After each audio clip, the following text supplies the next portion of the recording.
Welcome, dear listener. Tonight's sleep story will take you into a small late-night tea shop on a rainy city street. It's a warm, amber-lit place where worries soften and the steady rain taps the windows. You don't have to do anything perfectly. You don't have to stay awake to the end. So before we step inside, let's take a few easy breaths. Breathe in slowly through your nose and breathe out gently through your mouth. One more breath in and a soft breath out. Let your shoulders drop. Let your jaw unclench. Let your body feel heavy and supported. And when you're ready, we'll begin. Outside, the evening has a thin chill. Not winter, not quite. The kind of late autumn air that makes you grateful for warm light and closed doors. Rain falls steadily, not loud, not dramatic, just patient, just there. Street lamps glow through the wet, making soft halos in the puddles. A bus sighs past, tires whisper. Somewhere down the block, a crosswalk beeps with gentle insistence. And then, between buildings, you see it.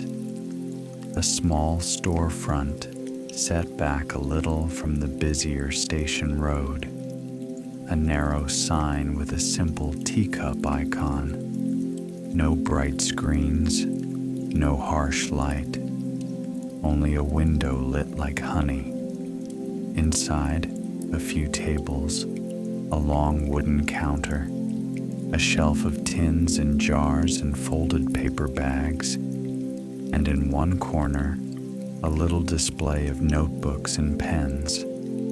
Quiet things.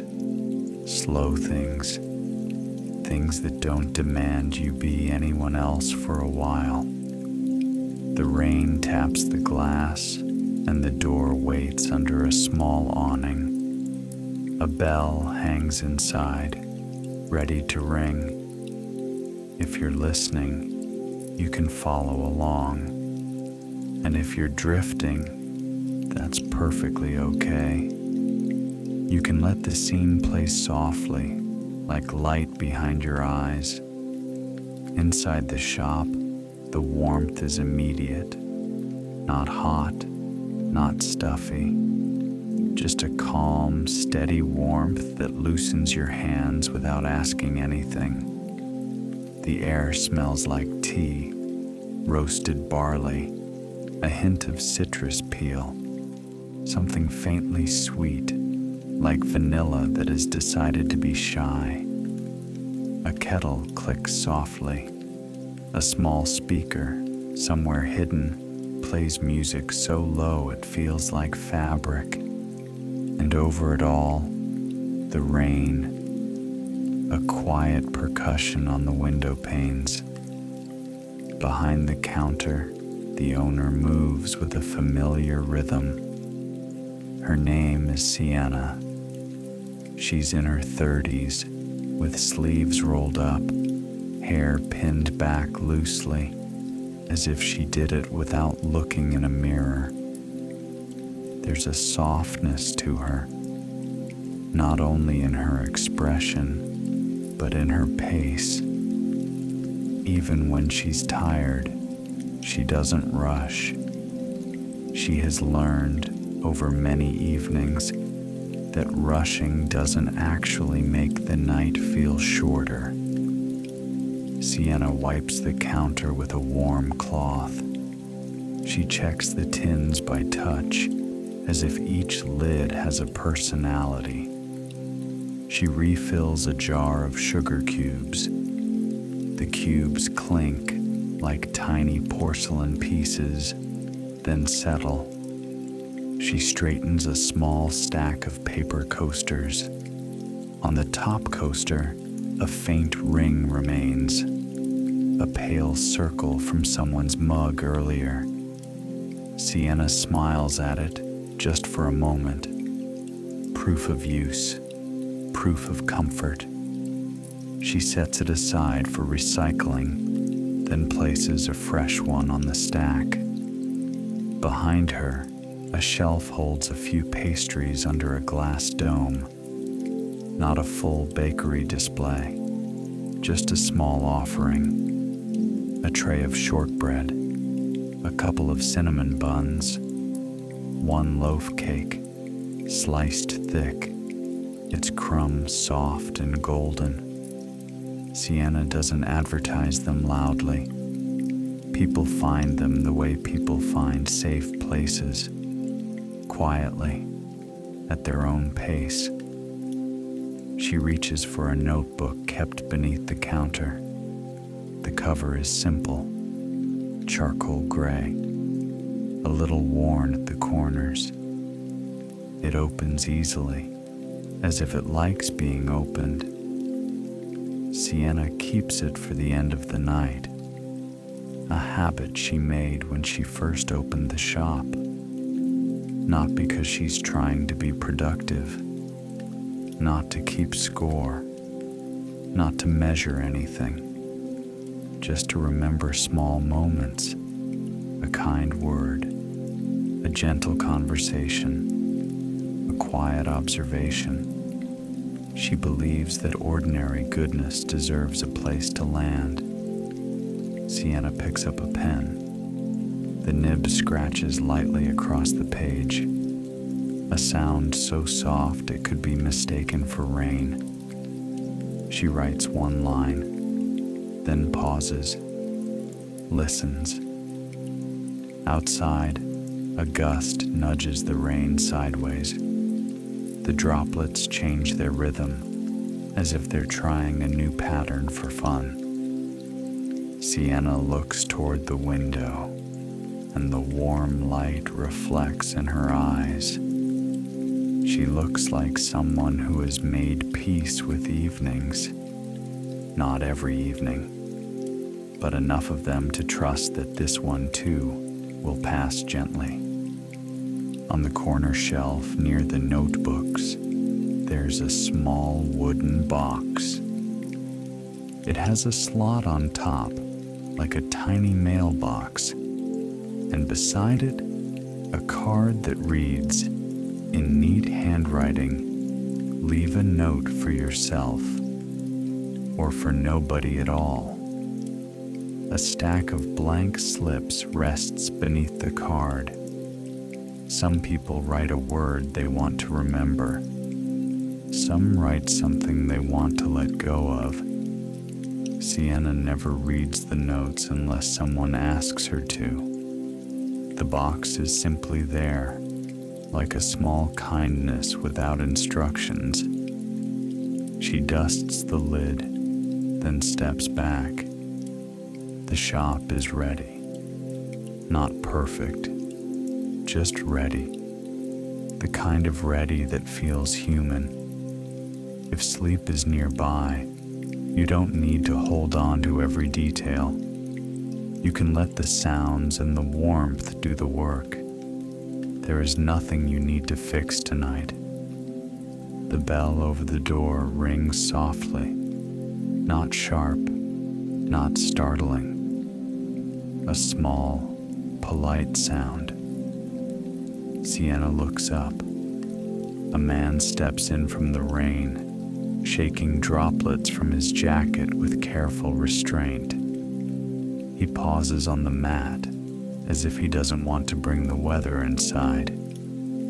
He's in his early 30s, with a neat haircut that has grown out just enough to suggest long weeks and short attention for mirrors.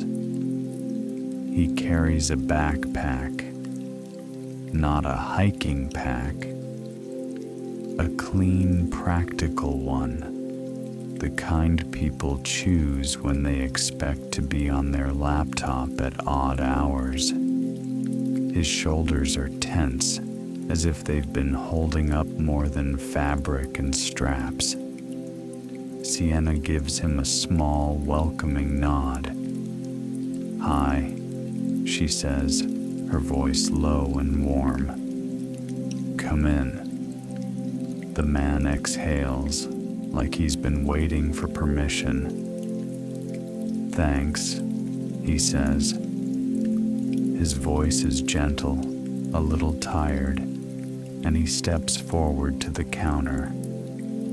Sienna notices the way his eyes flick once toward the window, then back, as if his mind is used to checking for updates, even when there's nothing to update him on.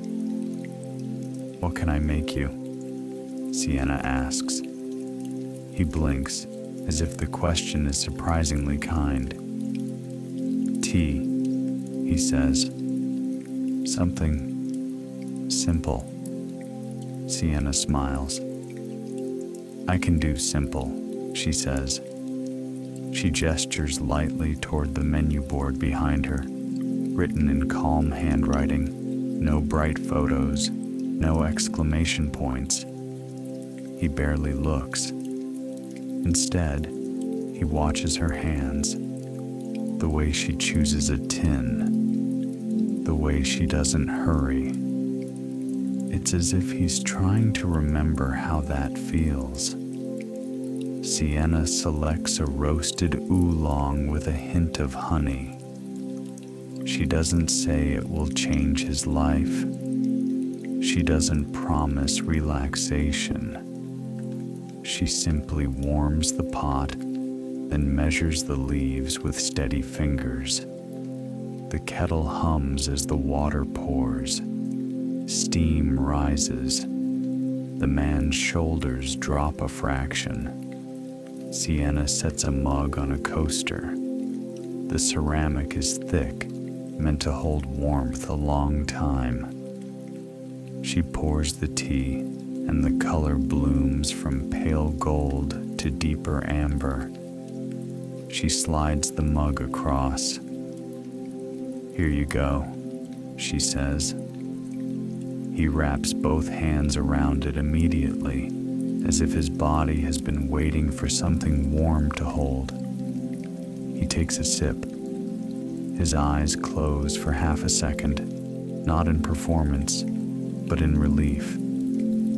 "That's exactly what I needed," he says quietly. Sienna's smile doesn't widen. It stays gentle. "I'm glad," she says. He hesitates, then adds, "I'm Dylan." Sienna nods.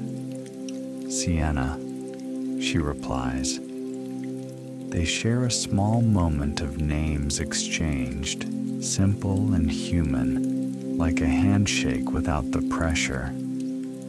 Dylan glances around. The shop is mostly empty. A couple sits near the back, speaking softly, heads close together. A person at the side table writes in a notebook, their hood up, as if they're hiding from the whole city.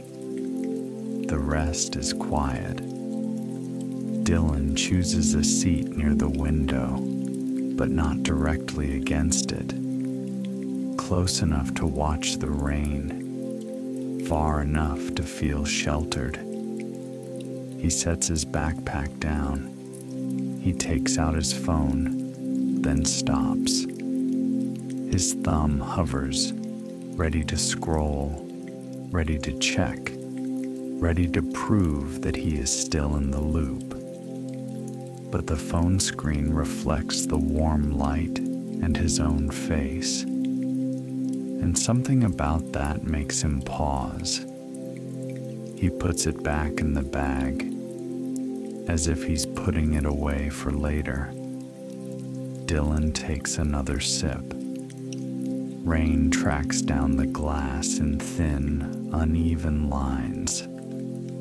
The city outside looks softened, as if someone turned the volume down and then forgot to turn it back up. Sienna returns to the counter, pretending to tidy, but really watching the room in the way good listeners do. Not staring, just noticing. After a few minutes, Dylan lifts his hand slightly, a small signal. Sienna walks over, quiet steps on the wood floor. "Everything okay?" she asks. Dylan nods quickly. "Yeah," he says. "Sorry, I wanted to ask something." "Go ahead," Sienna says. Dylan looks at the tea, then at the window, then back to her, as if choosing the safest place to begin. "I've been stuck," he admits. The word lands softly, but it's heavy with meaning. Sienna doesn't rush it. She just stands there, hands resting lightly on the back of the chair, as if she's holding space and nothing else. Dylan continues, his voice low. "On a decision," he says. Sienna nods once. "Those can be loud," she says. Dylan lets out a small laugh, barely a laugh at all. "Yeah," he says. "Loud is the right word." He rubs his forehead with 2 fingers, then drops his hand back to the mug. "I had a job," he says. "Tech, product stuff." He doesn't sound proud. He doesn't sound ashamed. He sounds like someone stating a fact that used to mean more. "It ended," he says simply. Not dramatic, just ended. And now, he has an offer. "On paper," he says, "it's good." He looks up at Sienna, and his eyes are clear, not panicked, just tired. "Good pay," he says. "Good title. It's the kind of thing you're supposed to want." Sienna listens, and the rain keeps tapping. Dylan swallows. "But every time I try to say yes," he continues, "something in me goes quiet." Sienna tilts her head slightly. "As in," she says, "it doesn't feel like you." Dylan exhales, slowly, as if grateful for the translation. "Exactly," he says. He looks down at his hands. "They keep asking me what I'm excited about," he says, "and I keep trying to come up with an answer." He pauses. "And then there's this other idea," he adds, as if he's afraid to speak it too loudly. "Not a plan," he says, "just a way to step back." He glances up quickly, as if expecting judgment, then looks away. "A little consulting," he says, "or taking time, or just not jumping." Sienna remains calm. She doesn't say, "That's risky." She doesn't say, "That's brave." She just nods, like both could be true and neither needs to be announced. Dylan's voice softens. "But then my brain," he says, "won't stop." He taps the side of his head gently, not angry at himself, just describing a habit. "Messages," he says, "pings. Everything feels urgent." He stares out at the rain. "And I start thinking," he says, "if I choose wrong, it means I'm..." He stops there, as if the rest tastes bitter. Sienna doesn't push. She waits. Dylan finishes, quietly. "Less," he says. The word is small, but it has sharp edges. Sienna's gaze stays steady. "That's a heavy thing to tie to a choice," she says. Dylan gives a small nod, almost ashamed that he has admitted it. He stirs the tea with a tiny spoon, even though it doesn't need it. The spoon clinks softly against the mug. Sienna takes a breath. "I can't choose for you," she says gently. Dylan nods again, quickly, as if he expected that. "But," Sienna continues, "sometimes," she pauses, choosing words like she chooses tea leaves. "Sometimes we don't need the perfect answer." Dylan looks at her. "Sometimes we need a quieter question." Dylan's brow furrows. "A quieter question?" he repeats. Sienna nods. "Yeah," she says. "Not. Which option proves I'm worth it?" Dylan's mouth tightens at how accurate that is. Sienna continues softly. "More like," she says, "what would let you breathe a little easier at the end of the day?" Dylan's shoulders shift, as if something inside him has moved an inch. He looks down. "I don't know," he admits. Sienna's expression doesn't change. "That's okay," she says. "You don't have to know right now." The rain taps, the heater breathes, the shop holds steady. Sienna glances toward the counter. "Do you want something small?" she asks. Dylan looks confused. "Like a pastry?" he says. Sienna smiles. "Could be," she says. "But I meant something smaller than that." She gestures gently toward the corner with the little wooden box. "The notes," she says. Dylan follows her gaze. He notices the box for the first time and the simple card beside it. "Leave a note for yourself, or for nobody at all." Dylan's face softens, just slightly, like his mind recognizes the idea before his pride can reject it. Sienna speaks quietly. "Some nights," she says, "when my head is loud, I don't try to solve it." Dylan watches her, listening. "I just choose one true sentence," she continues. "One small thing I can carry." She shrugs lightly, as if it's no big philosophy. "It doesn't fix anything," she says. "It just gives me a place to rest for a moment." Dylan sits back, still holding the mug. He looks at the rain on the window. Then he looks at the wooden box again. "A sentence," he repeats. Sienna nods. "Could be a question," she says. "Could be a reminder."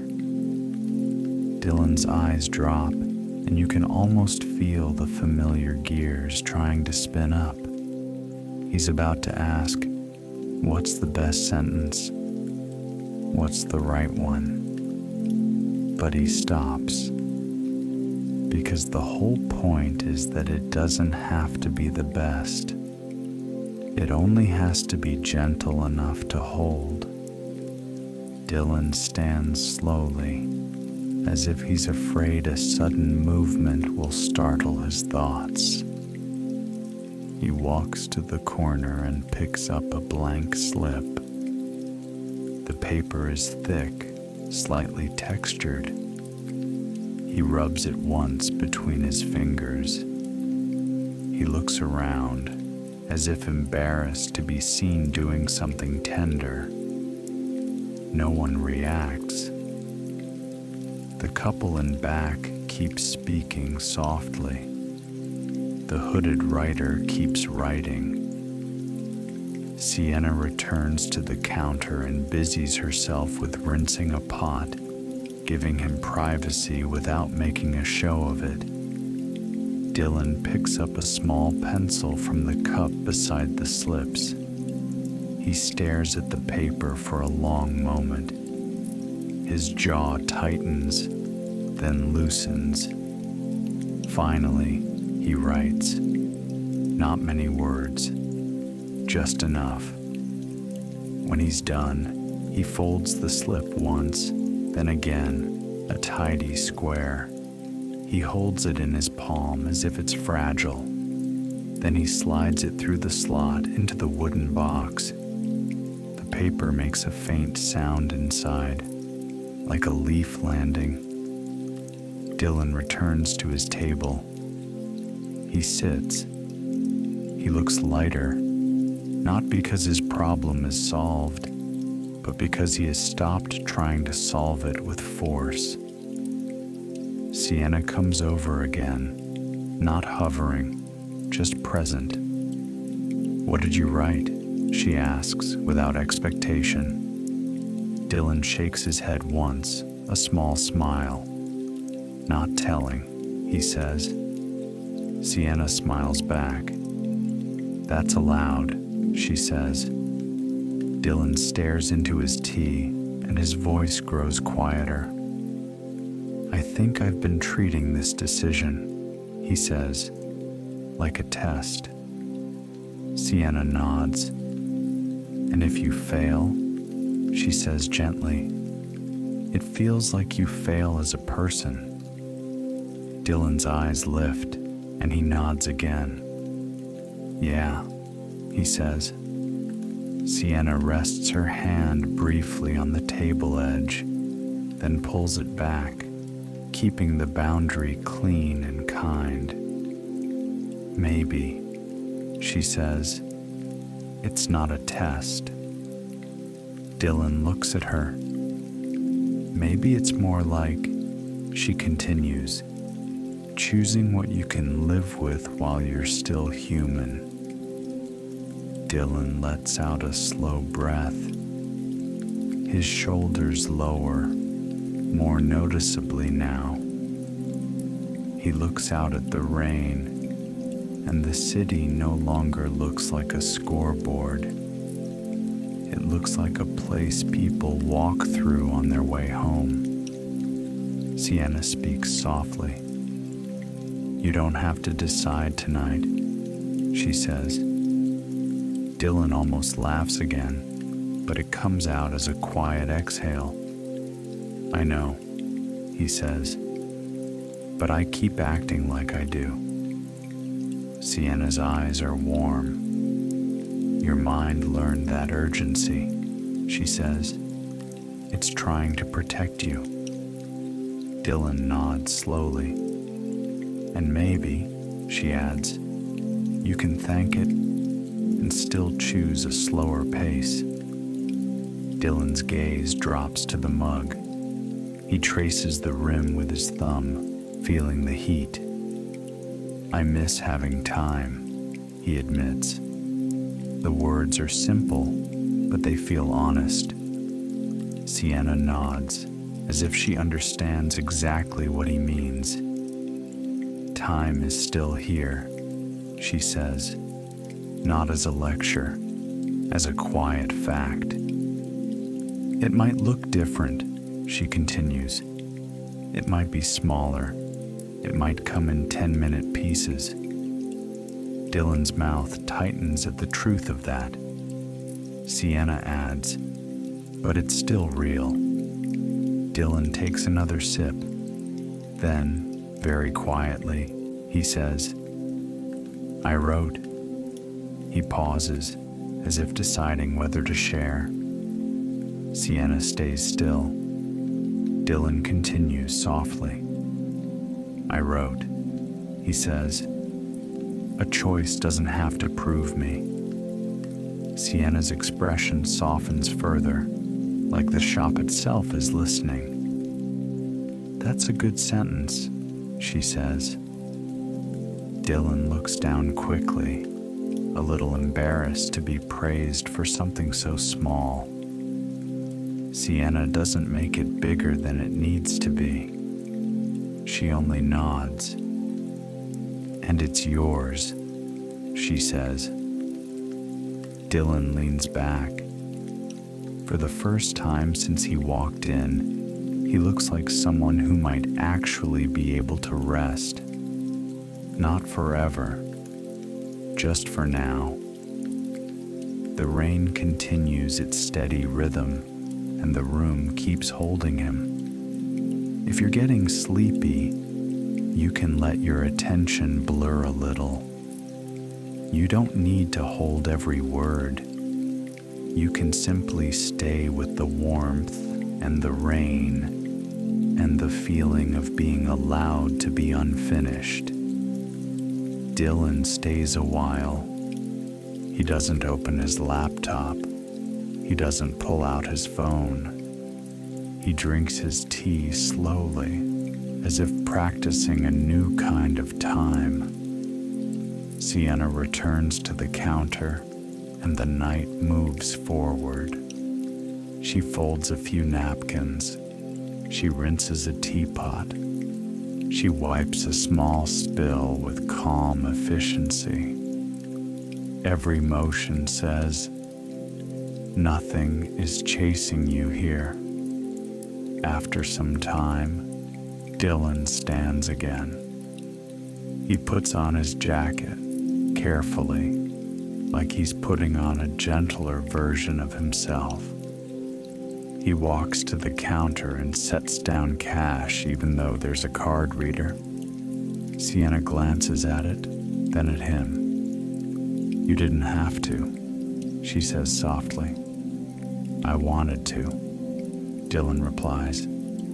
He hesitates, then adds, "Thank you for not making it a big thing." Sienna nods. "Small things count," she says. Dylan smiles, not wide, not performative, just real. He turns toward the door, then pauses. He looks back once, as if he wants to memorize the light, the calm, the way his chest feels when it isn't braced. Then he opens the door. The bell rings softly. A cool breath of rain enters the shop, and then slips away again as the door closes. Dylan steps under the awning and into the wet street. Sienna watches him for a moment through the window. He walks without hurrying. His head is still full, probably, but his shoulders are less tight, as if the sentence he wrote is resting somewhere inside him, quietly doing its work. Sienna returns to the counter. She picks up her notebook and writes one line, quick and small. A man with tired eyes, a warm mug, a sentence that softened. She caps her pen. The rain taps the glass. The shop breathes. And the night, still early enough, still open enough, has space for another small turning. The bell above the door trembles slightly, as if the next gust is already arriving. And somewhere out there, in the patient rain, another person is walking toward the light. The bell gives a quiet shiver again, not a sharp ring, just a soft chime, as if the shop is clearing its throat.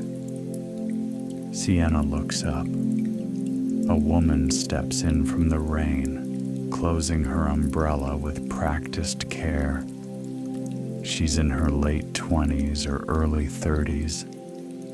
A canvas tote hangs from one shoulder. Her hair is damp at the ends, and her cheeks are pink from the cold. She pauses on the mat, eyes lifting to the warm light, as if she's checking whether it's real. Sienna offers the same gentle nod. "Hi," she says. "Come in." The woman exhales. "Thank you," she replies. Her voice is calm, but there's a tiredness under it, the kind that comes from being needed all day long. Sienna gestures to the counter. "What can I make you?" The woman blinks once, then gives a small smile. "Something warm," she says. "Whatever you think fits a rainy night." Sienna smiles back.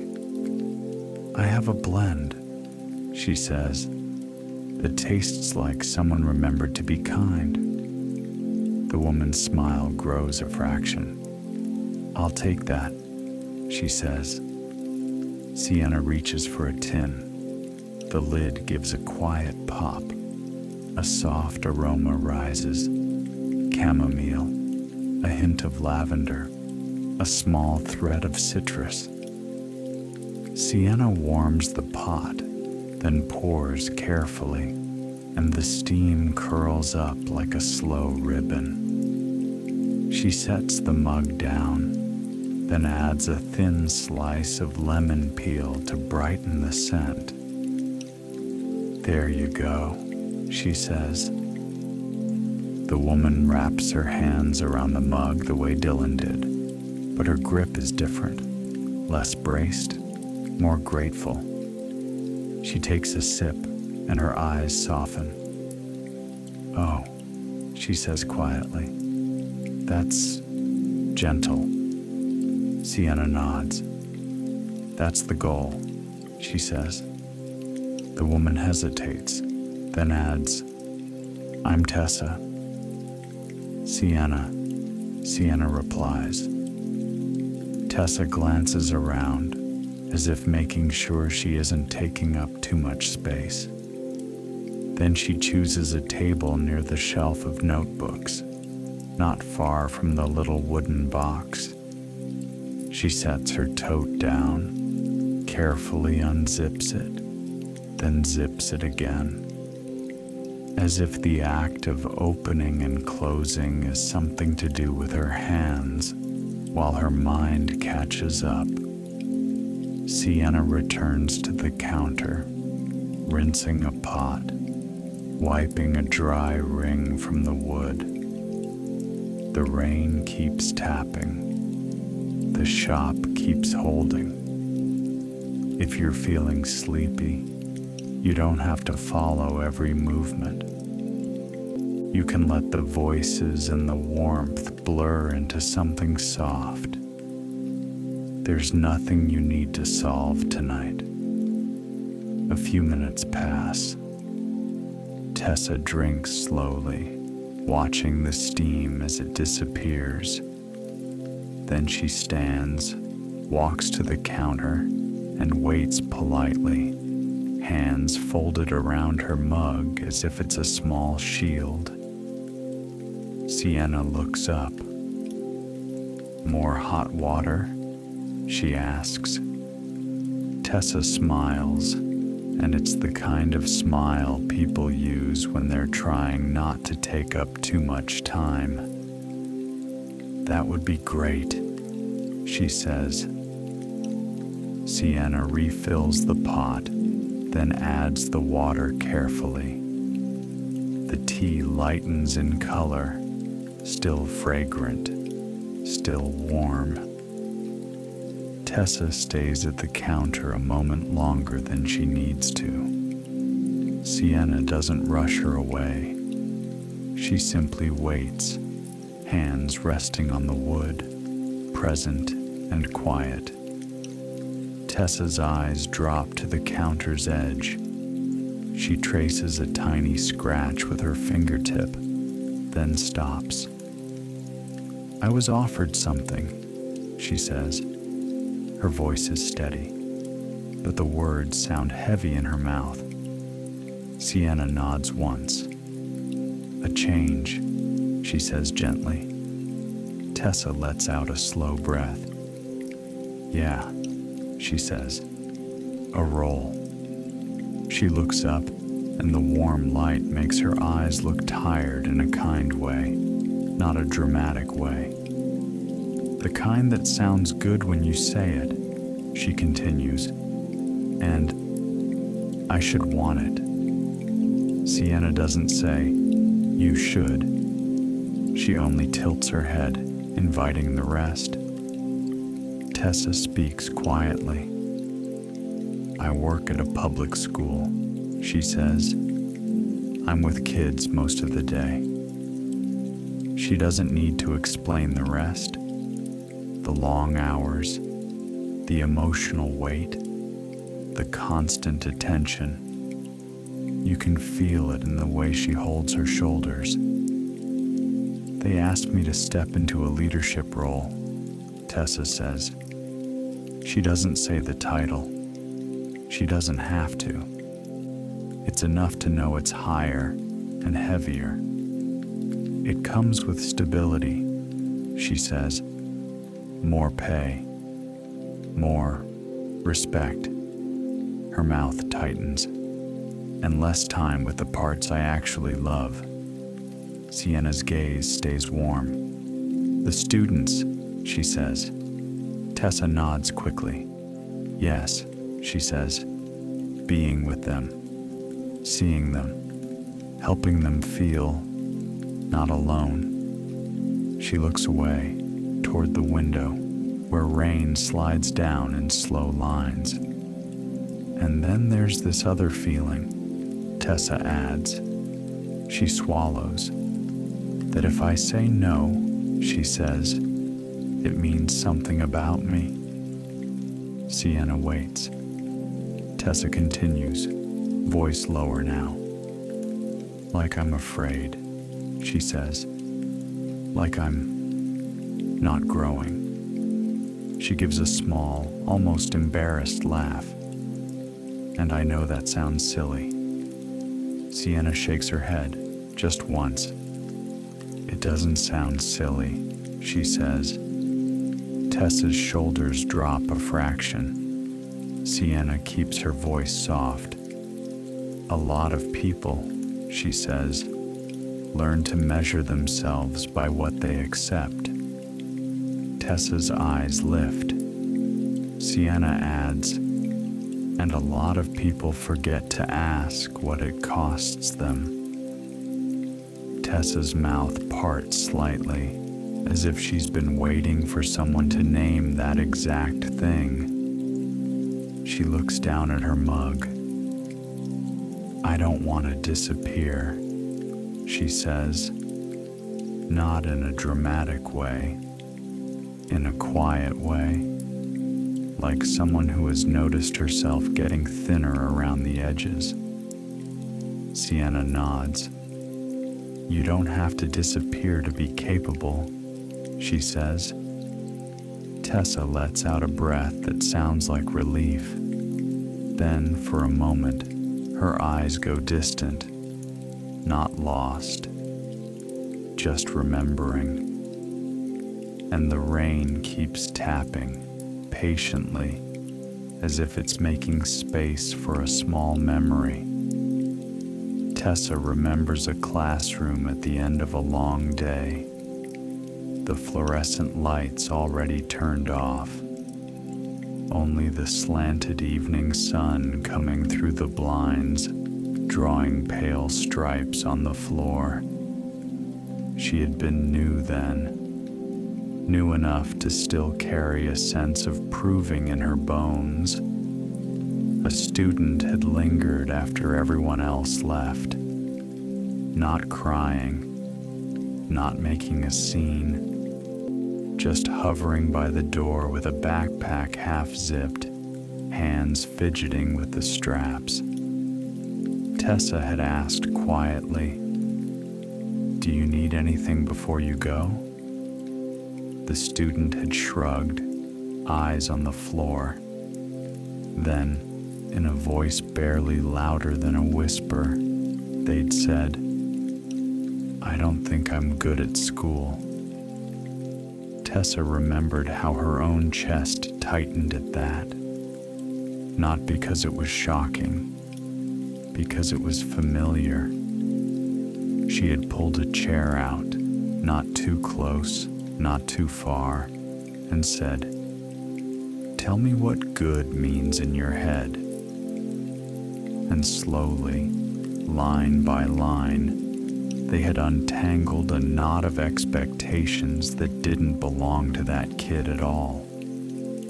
At the end, the student hadn't walked out suddenly confident. It wasn't that kind of moment. They had simply looked up and said, "Oh," as if they'd found a little pocket of air. And later, on a different day, that same student had left a sticky note on her desk. Not a speech, not a thank you paragraph, just a sentence. "Thanks for not making me feel dumb." Tessa had kept it inside her planner for years, a small proof of what mattered to her. Not the title, not the recognition, the simple act of being present with someone in a hard moment. Now, standing here in Sienna's tea shop, Tessa feels that old note like a warm weight in her memory, and she realizes how afraid she is of losing the thing that made her feel most like herself. Back in the shop, Tessa blinks gently, as if she's returning from somewhere quiet. Sienna is still there, still patient. Tessa's voice is soft. "I don't want to resent it," she says. "If I say yes." Sienna nods. "That's wise," she says. Tessa presses her lips together, thinking. "And I don't want to feel guilty," she adds, "if I say no." Sienna's expression stays kind. "Guilt shows up," she says, "when you're the kind of person who cares." Tessa's eyes shimmer slightly, not with tears, just with tiredness and relief. Sienna gestures, small and gentle, toward the corner. "The note box is there," she says, "if you want it." Tessa glances at it, and her shoulders lift in a tiny inhale. She walks over, chooses a slip, and stands beside the shelf for a moment, pencil hovering. Then she writes. Not a long entry, just a line that feels like truth. She folds the slip neatly and slides it into the wooden box. The paper lands inside with a soft sound, like something set down gently. Tessa returns to the counter, hands around her mug again. She looks at Sienna. "I wrote," she says quietly. "I can grow without leaving myself behind." Sienna's eyes soften. "That's a good way," she says. "Quiet growth. Not the kind that burns you." Tessa nods, and a small smile appears again. This time, less practiced, more real. She pulls her tote onto her shoulder. "I should go," she says. Sienna nods. "Be safe out there," she replies. Tessa pauses at the door, hand on the handle, and looks back once, not lingering too long, just long enough to take the warmth with her. Then she steps out into the rain. The bell rings softly, the door closes, and the shop returns to its quiet hum. Sienna wipes the counter once, a slow, calming motion. as if smoothing the air. The rain taps the window, and somewhere in the city's wet dark, Tessa walks with a sentence warming her from the inside. The next arrival doesn't come right away. There's a pocket of stillness. The couple in the back finishes their tea. They leave quietly, a hand on a shoulder, a gentle murmur. Then the door closes again. The hooded rider packs up slowly, as if reluctant to break the spell. Then they're gone too. The room feels even softer without them, like a blanket pulled up higher. Sienna refills the sugar cubes. She checks the pastries. The cinnamon buns have cooled, their glaze dulling softly under the glass dome. The loaf cake still looks tender. Sienna turns the kettle off, then on again, keeping it ready without boiling constantly. A small kindness for whoever might arrive. If you're drifting now, that's perfectly okay. You can let the quiet spread out. You can let the rain do most of the talking. The bell rings again. This time, the door opens with a little more urgency. A man steps inside, shaking water from his sleeves and glancing back over his shoulder as if he's left something important out in the weather. He's in his 40s, with a sturdy build and a face that looks both kind and tired. His hair is damp, flattened slightly by a cap he removes and twists in his hands. His jacket smells faintly like cold air and wet pavement. Sienna offers her nod. "Hi," she says. "Come in." The man breathes out, a quick release. "Thanks," he says. His voice is warm, a little gravelly, like someone who speaks to strangers often, but doesn't waste words. Sienna gestures to the counter. "What can I get you?" The man looks at the menu board, eyes scanning as if he's choosing carefully. Then he shakes his head. "Honestly," he says, "whatever's easiest." Sienna smiles. "I can do easiest," she replies. He nods and then adds, as if remembering manners late, "I'm Andre." "Sienna," she says. Sienna chooses a dark tea, something grounding.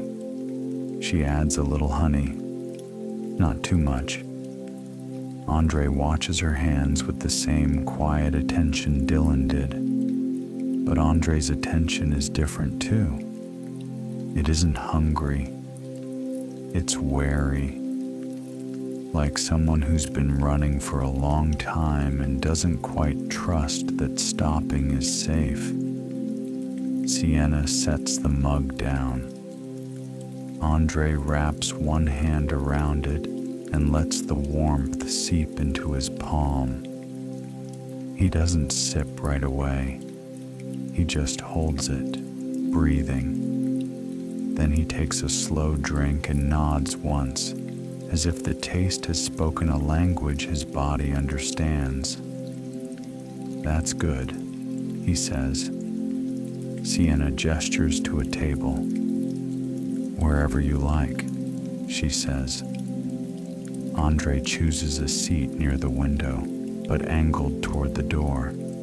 A habit, a driver's habit, a person who watches entrances without thinking. He sets his phone down on the table face up. The screen lights once, then dims. Lights again, then dims. Andre's jaw tightens. He flips it over without touching it, like turning a restless animal to face the wall. He drinks again, slowly.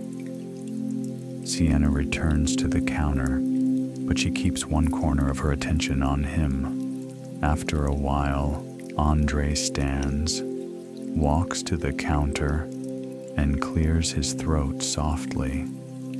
Sienna looks up. "More?" she asks. Andre nods. "If that's okay," he says. Sienna refills the mug, and Andre's shoulders drop a fraction. He stays at the counter, hands around the ceramic. Then he says quietly, "I'm bad at stopping." Sienna doesn't pretend she hasn't heard. She just nods. "A lot of people are," she says. Andre's eyes flick toward the window, toward the rain, toward the street that keeps moving no matter what you do. "I drive nights," he says. "Ride share. Deliveries too." Sienna nods again. Andre's mouth tightens. "It's fine," he says. "I make it work." He takes a breath. "But every time I think," he continues, "okay, I'll take a night off." He pauses, then exhales through his nose. "I feel like I'm doing something wrong." Sienna's gaze stays steady. "Like the world will pass you," she says softly. Andre looks at her, and the accuracy makes him blink. "Yeah," he says. He rubs a thumb along the rim of the mug. "I know it's not rational," he adds, "but if I'm not moving, I start thinking about..." He stops. Not because the thought is dangerous, because it's tiring. Sienna waits. Andre continues, voice lower. "About being alone," he says. The word lands quietly. No drama, just truth. He clears his throat again. "Rainy nights," he says. "The roads get emptier." He looks out the window. The headlights look farther away. He swallows. "And I get this feeling," he says, "like I'm the only person still awake." Sienna nods slowly. "That can feel big," she says. Andre gives a small, tight smile. "Yeah," he says, "bigger than it should." Sienna's voice stays gentle. "Maybe it's not about how big it should be," she says. Andre looks at her. "Maybe it's about what your body learned," she continues. Andre's brows draw together. Sienna adds softly, "Some people learn that rest isn't safe." Andre's breath catches, just slightly. Not a gasp, just a small hitch. He looks down. "You're not wrong," he says. And for a moment, his gaze goes distant, not panicked, just remembering. The rain taps the window, steady and patient, as if it can hold a quiet memory too. Andre remembers a small apartment with thin walls. He was younger then, not a kid, but not settled. Bills on the counter, a sink that dripped, a couch that smelled faintly of old fabric and late nights. He had worked 2 jobs back then, not because he loved hustling, because the math didn't leave him choices. He'd come home near midnight, hands smelling like fries and steering wheel rubber. And he'd sit at the tiny table with a cheap notebook, trying to plan the next day. One night, he'd fallen asleep with his head on his arms, still in his jacket. He woke up to a knock at the door. Not a scary knock, just firm.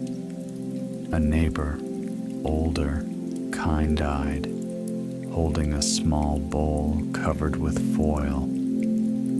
Andre had opened the door half awake, embarrassed by the sight of himself slumped and wrinkled. The neighbor had looked at him for a long second, then said simply, "You're allowed to eat like a person." He'd handed him the bowl. Inside was soup, warm, simple, real food. Andre had stood there holding it, not knowing what to say. The neighbor had added, so softly it almost sounded like an apology, "I hear you come in late. You never make much noise." He'd nodded once, as if approving something unspoken. "Rest when you can," the neighbor had said. "It doesn't make you lazy." Then he'd walked away down the hall in slippers. Andre had eaten the soup standing at the counter, steam warming his face, and he remembered how unfamiliar it felt to be cared for without earning it. Ever since then, part of him had wanted to deserve that kindness. So he kept moving, kept working, kept proving, as if stopping would erase him. Back in the tea shop, Andre blinks gently. Sienna is still there, still calm. Andre's voice is quiet. "I don't even know what I'm chasing," he admits. Sienna nods. "Maybe you're not chasing," she says. "Maybe you're avoiding." Andre's jaw tightens, then loosens. He doesn't argue. Sienna gestures toward the wooden box. "The notes are there," she says. Andre follows her gaze, and his face changes slightly, like someone noticing a small door in a wall they assumed was solid. He walks over, picks up a slip, and holds it for a moment without writing. His fingers rub the paper's edge, testing the texture, as if making sure it won't judge him. Then he takes the pencil and writes slowly. Not neat, not messy, just honest.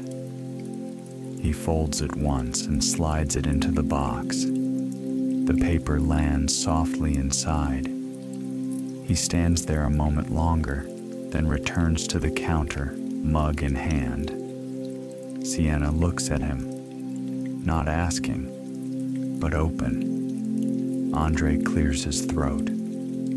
"I wrote," he says. "Stopping is not falling behind." Sienna's eyes soften. "That's a strong sentence," she says. Andre makes a small sound, half laugh, half breath. "Doesn't feel strong," he admits. Sienna nods. "Strong can feel quiet," she says.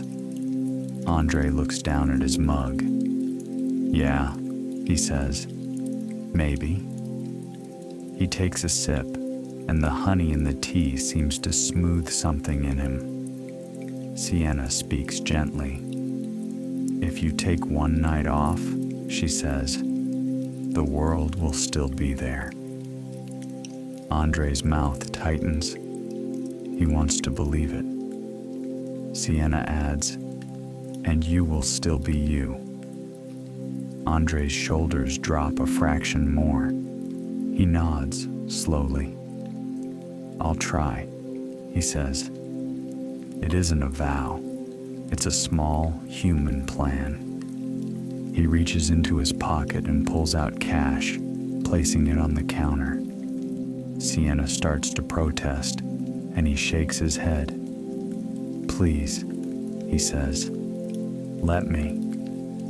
Sienna nods once. "Okay," she says.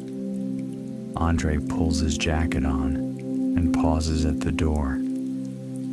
He looks back at the shop, at the amber light, at the calm, and for a moment, he looks like someone who has remembered he is allowed to be cared for. Then he steps outside into the rain. The bell rings softly. The door closes. The street swallows his silhouette, but his pace is slower than when he arrived. Sienna watches him through the window for a moment, then returns to her counter and wipes it once, a slow, settling motion. The rain continues its patient music, and the room grows quiet again. If you're still awake, you can let your mind loosen a little. You don't need to hold any of this tightly. You can simply rest in the steady rhythm of a place that asks nothing of you. Time passes in soft slices. Sienna adjusts a lamp, turning it down a small notch. The light becomes deeper, more golden. The shadows soften around chair legs and table edges. She checks the lock once, not to close, just to make sure it's easy when the time comes.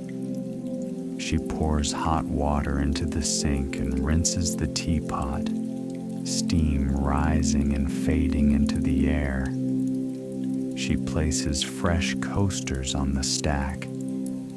She straightens the pens near the notebooks. Small rituals, a way of telling the night, "We're still here." The bell rings again. This time, the door opens slowly, with careful weight. A woman steps in as if she's entering a quiet library. She's in her late 50s, maybe older. Her hair is pulled back in a simple clip. She wears a raincoat that looks well used and well cared for. One shoulder is slightly higher than the other, as if she carries a bag often, even when the bag isn't there. She closes her umbrella and holds it a moment, like she's not sure where to put it. Sienna gestures gently to the stand by the door. The woman nods, and her movements are slow, a little stiff, but controlled. Sienna offers her calm welcome. "Hi," she says. "Come in." The woman's smile is small. "Thank you," she replies. Her voice is soft, with a warmth under it that hasn't gone away, even after many tired days. Sienna gestures to the counter. "What can I make you?" The woman looks at the menu board for a moment, then shakes her head gently. "I don't know," she says. Something comforting. Sienna nods.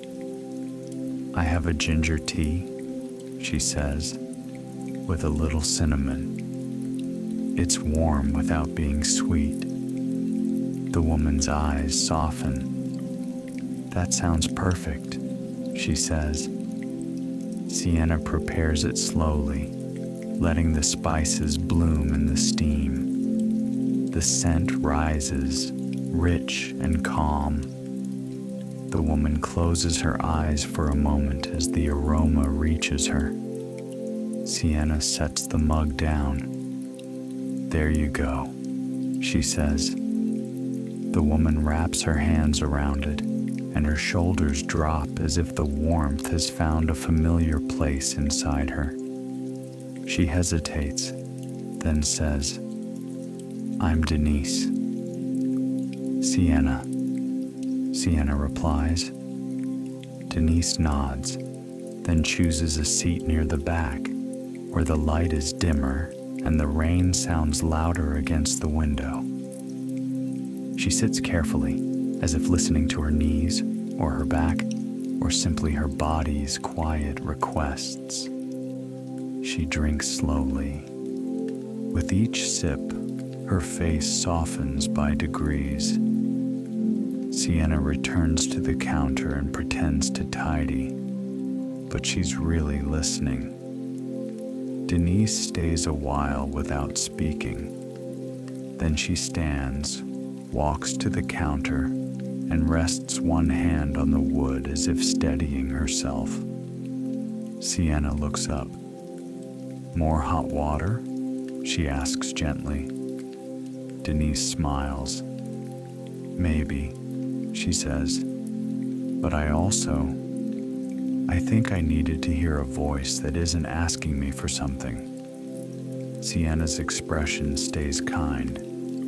Denise's eyes glisten slightly, not with tears, but with fatigue and a small relief at saying the truth. Sienna nods once, inviting her to continue without pushing. Denise speaks softly. "I work from home," she says. "Customer support. Mostly." She makes a small gesture with her hand, as if the word "mostly" covers 1,000 details. "And I'm also taking care of my parent," she adds. She doesn't say which one. She doesn't have to. The weight is clear in the way she breathes. "My days," she says, "are full of little tasks." She looks at her mug, watching the steam. "Not bad tasks," she adds quickly, as if she's afraid of sounding ungrateful. "Just constant." Sienna nods. Denise's voice lowers. "And lately," she says, "at night, I get this thin feeling." She presses a hand to her chest lightly, like, "I can't find myself." The words are quiet, but they hold a long, slow ache. Sienna's gaze stays warm. Denise continues. "It's not that I want to change everything," she says. She shakes her head. "I don't need a big decision." She swallows. I keep thinking," she admits. "Is this how it goes from here?" Her mouth tightens. "Just more and more days that aren't mine." Sienna stays still, the way the shop stays still. Denise takes a breath. "And then I feel guilty," she says, "for even thinking that." Sienna nods slowly. "Guilt," she says softly, "shows up when you love people." Denise's eyes lift, and the kindness in that makes her blink. Sienna continues gently. "But loving people," she says, "doesn't mean you stop being a person." Denise's shoulders drop, as if a strap has loosened. For a moment, she looks toward the shelf of notebooks and pens. Her gaze lingers there, like it's remembering something. Sienna notices, and she speaks quietly. "You can choose one small thing," she says, "to keep." Denise looks back at her. "One small thing," Sienna repeats, "that belongs to you." Denise's lips part slightly, and her gaze turns inward. Then it drifts, gently, into a memory, and the rain keeps tapping, steady and soft, holding space for it. Denise remembers a kitchen many years ago. It's not fancy. A small table, a window with thin curtains, a radio playing softly in the corner. Denise is younger then, hair loose, wearing an old t-shirt with paint on the sleeve. On the table is a shoebox full of colored pencils and small watercolor pans. She's painting a simple thing, a cup of tea, a slice of orange, light falling across a plate. Nothing dramatic, just ordinary beauty. Someone she loves is in the next room, laughing at something on TV, and she can hear it through the wall. She dips her brush in water. The bristles darken. She drags a thin line of color across paper, and the orange peel seems to glow. She remembers how her chest felt then. Not excited, not thrilled, just quiet. Like the world was steady enough for her to exist in it without proving anything. Later, someone had walked in, looked at her painting, and said, "That's nice." 2 words. No performance, no evaluation. Just a small acknowledgement that she was there, and she made something. Denise remembers putting the painting on the fridge with a magnet shaped like a tiny flower. She remembers how it felt to see it again the next morning. Proof of a self that had room to breathe. Over the years, the pencils got boxed up, the paints dried out, the paper yellowed.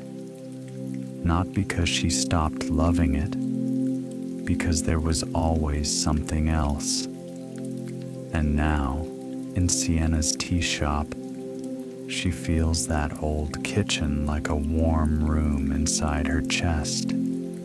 She realizes she doesn't need to become a new person. She only needs to find the small door back to herself. Denise blinks gently, returning to the counter. Sienna is still there, quiet and kind. Denise's voice is soft. "I used to paint," she admits. The words sound almost shy. Sienna's eyes brighten just a fraction. "What did you paint?" she asks. Denise smiles, small and a little sad. "Nothing important," she says. "Small things. Cups. Fruit. Light on a table." Sienna nods. "That sounds important," she says simply. Denise's throat tightens and she clears it gently. "I don't even know where my supplies are," she says. Sienna's voice stays calm. "You don't need supplies," she says. "Not tonight." Denise looks at her. Sienna gestures toward the shelf of notebooks. "You could start with a pen," she says. "One small sketch. One small line." Denise's eyes flick toward the shelf again. Sienna adds softly, "Not to be good, just to be yours." Denise exhales, and it sounds like she has been holding that breath for a long time. She walks to the shelf, chooses a small notebook. Not expensive, not precious, just simple. She runs her thumb along the edge of the paper, then chooses a pen. She returns to her table and opens the notebook. Her hand trembles slightly with the unfamiliarity of doing something that isn't required. She draws a cup, just an outline, no perfect perspective. Then she adds a little curl of steam, a small curve, a quiet signal. Her shoulders drop. She looks up at Sienna, and her smile is different now. Not practiced, real. I forgot, she says quietly, that I could do that. Sienna nods. It's still there, she replies. Denise's eyes glimmer again. She sets the pen down and walks back to the counter, holding the notebook as if it's fragile. She looks at the wooden box beside the slips. Then she takes a slip, writes slowly, and folds it carefully. She slides it into the box. The paper lands softly inside. Denise turns back to Sienna. I wrote, she says. I'm allowed to keep something. Sienna's eyes soften. Yes, she says. You are. Denise holds her mug for a final sip, then sets it down. She pays quietly. Sienna wraps the small notebook in a simple paper bag, not as a sale, but as a gesture that makes it feel safe to carry. Denise takes it with both hands. Thank you, she says, and her voice is warm with something like quiet hope. Sienna nods.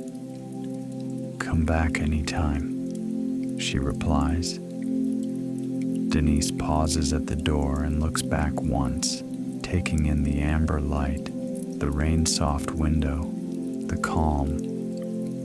Then she steps out into the night. The bell rings softly. The door closes, and the tea shop is quiet again. Sienna stands still for a moment, listening to the rain, as if she's letting the night settle into its next shape. The wooden box sits in the corner, holding folded sentences like small, warm stones. Sienna doesn't open it. She doesn't need to. She can feel, in the slow ease of the room, that something gentle has happened. Not a miracle that changes a life in one sudden flash. A quieter kind. A handful of people walking into light, setting down one sentence, and walking back out a little less tense. Sienna reaches for her notebook beneath the counter. She uncaps her pen, and she writes one small line, slowly, as the rain keeps tapping and the late night begins to deepen. The ink looks darker under the lamp. It dries quickly. Sienna closes the notebook and lets her palm rest on the cover for a moment, as if to say, I'm here. The shop is quiet now, not empty, just quiet in the way a room gets quiet when it trusts you. The kettle hums softly, a tiny sound, steady and harmless. Sienna turns the volume down on the small speaker. The music becomes almost nothing, just a faint thread under the rain. She moves through the last small tasks the way she always does, not as a checklist, as a gentle rhythm that helps her body believe the night is safe. She rinses the last pot. Water runs, then stops. She wipes the sink dry, the cloth making soft circles like slow waves. She checks the pastry dome. Only the loaf cake remains. A few slices, golden and tender. Sienna wraps it carefully in parchment and sets it in a tin to keep for tomorrow. The tin lid clicks shut. A clean, satisfying sound. She refills a jar of tea bags near the side shelf. Paper rustles. The bags settle like folded letters. Then she straightens the pens by the notebooks.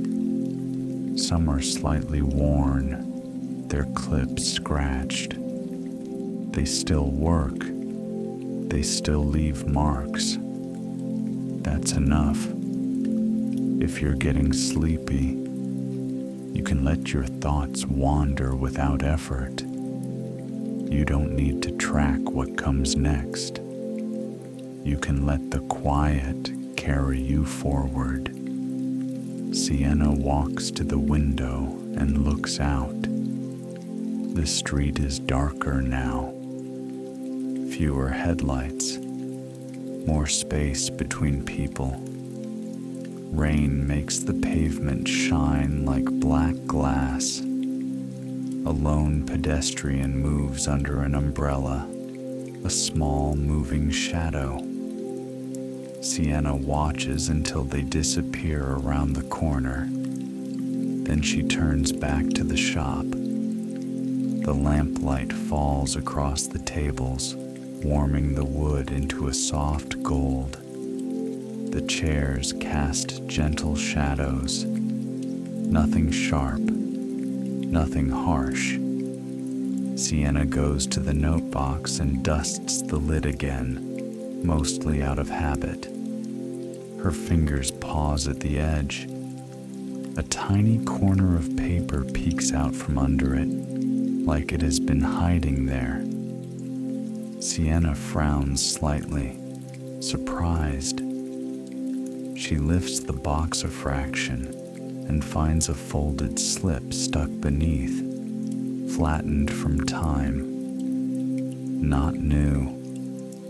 The paper is a little softer than the fresh ones, worn at the crease. Sienna's first impulse is to put it back, to keep the boundary clean. But it's already outside the box, already visible, like the note has chosen to be seen. She holds it carefully between her fingers. She doesn't unfold it right away. She stands still, listening to the rain, as if asking the night what is kind. Then, gently, she opens the paper. The handwriting is familiar. Not from tonight, from long ago. It's a sentence she recognizes because she has seen it 100 times in different forms. Simple, human. It says, "Keep what makes you soft." Sienna's breath moves out slowly. Not a sigh, not quite. Just a release she didn't know she was holding. She reads it once, then again, and something in her chest loosens by a degree. A small miracle, not fireworks, not fate. Just one sentence that found its way out of hiding at the exact moment she was tired enough to need it. Sienna refolds the note carefully and places it back where it belongs, inside the wooden box. She closes the lid and rests her fingertips on top for a quiet beat. Then she steps back and looks around the room. She feels suddenly how much she gives, not in a resentful way, in a tender way. Tea, warmth, space, listening. And in exchange, the night sometimes gives her one small sentence, one small proof that softness matters. Sienna returns to her notebook beneath the counter. She opens it, and the pages fall to a place already marked by a faint crease. A favorite spot. She writes slowly. A few lines. No long story. Just enough to hold the night. A tired man who wanted permission to be unfinished. A woman who wanted to grow without leaving herself behind. A driver who wanted to learn that stopping isn't falling behind. A woman who remembered a pencil and a cup and a small line of steam. And then one more line. A note that said to keep what makes you soft. Sienna pauses. She taps the pen lightly against the page once, as if sealing it. Then she caps it. The click is quiet and final in a comforting way. The shop is ready to close. Sienna turns the sign in the window. From open to closed. The letters don't shout. They simply change sides, as if turning a page. She dims the lamps further. The corners of the room grow deeper. The counter light remains, a small pool for her hands. Sienna puts away the clean cups. Ceramic against ceramic makes a soft clink, like polite applause. She sweeps the floor slowly.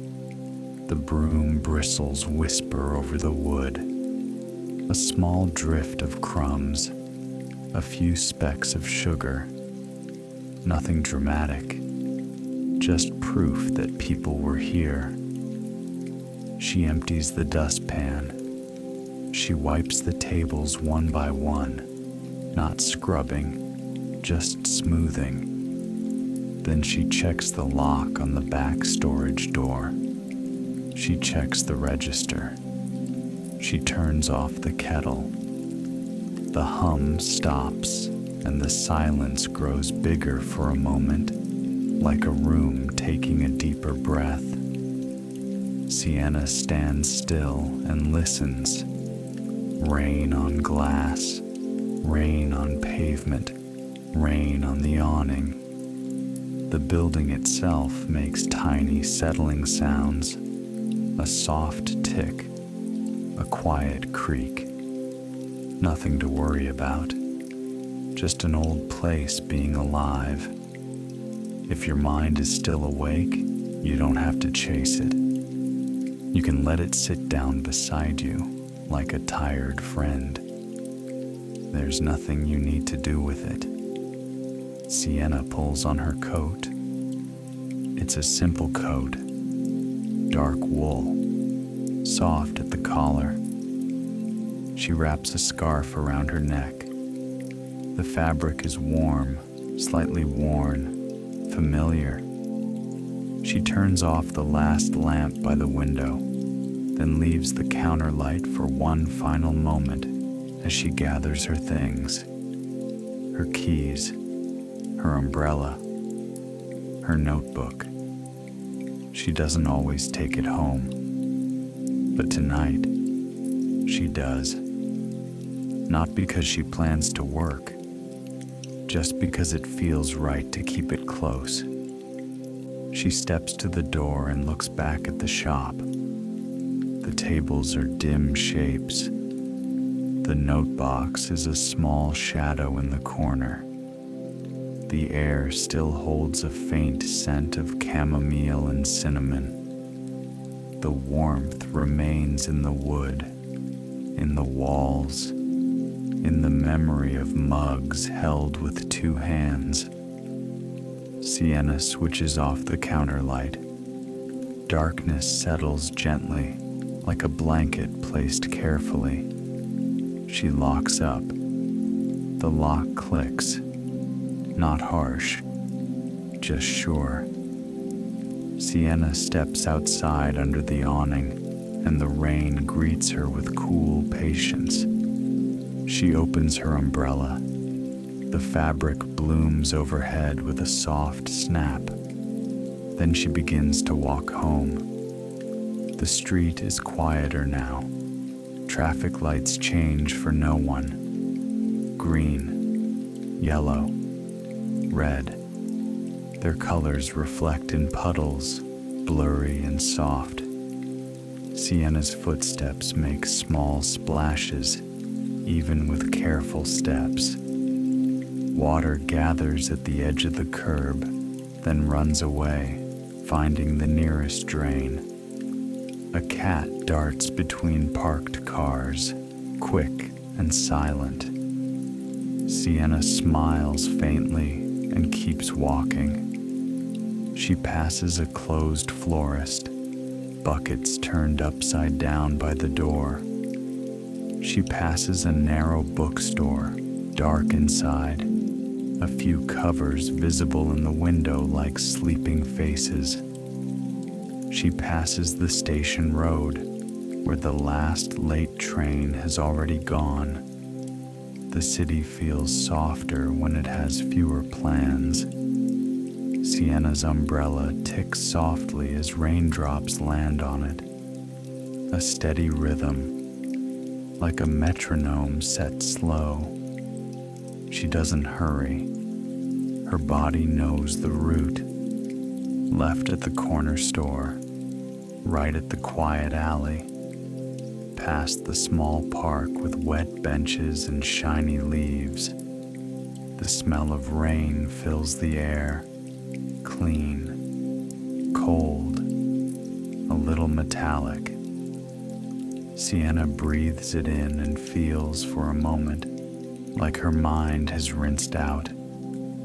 She reaches her building and closes the umbrella at the entrance, shaking it gently so the water falls away like a dog shaking off. The lobby light is dim, warm, quiet. She takes the stairs, one flight, then another. Her keys are cool in her hand. Her apartment door opens with a familiar turn. Inside, it's dark and calm, the kind of dark that welcomes you. Sienna sets her umbrella in the tray by the door. She slips off her shoes. Her feet meet the floor, and she feels how tired she is. In the good way, in the earned way. She turns on one lamp, a small one with a warm shade. The light is honey-colored, the same as the shop, but quieter, home light. Sienna hangs her coat. She washes her hands with warm water. The faucet runs softly, then stops. Silence returns. She fills a kettle, not because she needs it, because the ritual is kind. She puts it on the stove and turns the flame low, a small blue glow under metal. While it heats, she takes out a mug, her own mug, a little chipped at the rim, the mug she always chooses when she wants the night to be gentle. She opens a tin of tea. The leaves smell earthy, a little like toasted grain. She adds a pinch, then waits. The kettle begins to hum, a new hum, not the shop's, her own. The sound rises, then settles as she pours the water into the mug. Steam curls up. Sienna holds her hands over it for a moment, letting the warmth touch her palms. She carries the mug to the small table by her window. Outside, rain slides down the glass in slow lines. She sits. She takes one sip. The tea tastes simple and honest. She sets the mug down and opens her notebook, not to write a lot, just to be with it. The page is clean, the ink from earlier already dry. Sienna reads what she wrote at the shop. She doesn't analyze it. She doesn't turn it into a lesson. She simply lets it be a small record of human softness. Then she writes one last line for herself. Not long, not polished, just true. Soft is worth keeping. She caps the pen, and she closes the notebook. The sound of the cover is quiet and final in a comforting way. Sienna drinks the rest of her tea slowly. She turns the lamp down until the room is mostly shadow and warm edges. She brushes her teeth. Water, mint, a soft rinse. She changes into pajamas. Simple, comfortable. She pulls the curtains partway closed so the rain can still be seen as a blur of movement against the glass. Then she turns off the lamp. Darkness settles. Not heavy. Soft. Sienna slides into bed and pulls the blanket up. The fabric is cool at first, then warms quickly around her shoulders. She lies on her back for a moment and listens. Rain outside. A distant car moving through wet streets. A pipe settling. The small sounds a home makes when it's holding you. Sienna's breath slows. And in the quiet, she thinks of the notes in the wooden box. Sentences folded like little lanterns waiting in the dark. Not to solve anything, just to offer one small place to rest. If you're still awake, you can let your thoughts grow quieter now. You don't need to carry your day in your hands. You can set it down and let it stay down. Maybe you had choices today, small ones, ordinary ones, and maybe your mind treated them like they meant everything. Maybe you did your best to be right, to be good, to prove that you belong, and maybe you're tired of proving. Tonight, you don't have to prove anything. Not with your attention, not with your effort, not with staying awake. You can rest even if some things are unresolved. You can rest even if your thoughts want to keep moving. You can let them move without following, like leaves drifting on water. If you made mistakes today, you don't have to replay them. If you didn't get to everything, you don't have to finish it in your head. This is not the place for fixing. This is the place for softening, for allowing, for being a person in a world that asks too much too often.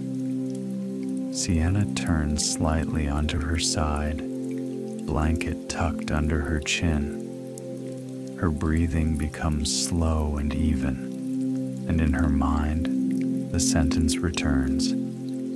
Keep what makes you soft, not as pressure, as permission.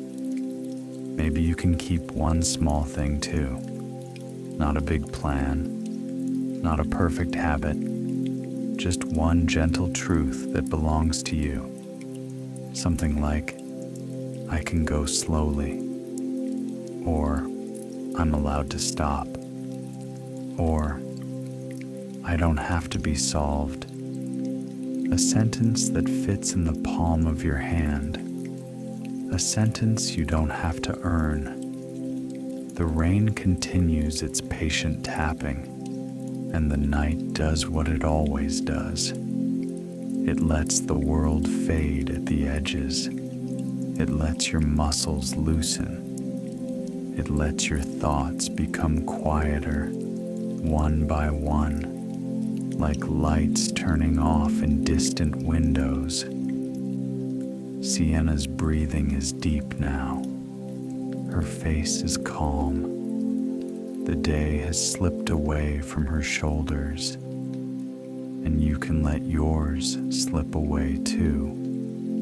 There is nothing you need to hold, only the warmth of the blanket, the steady rain, the quiet dark, and the soft knowledge that you are allowed to be human. Good night.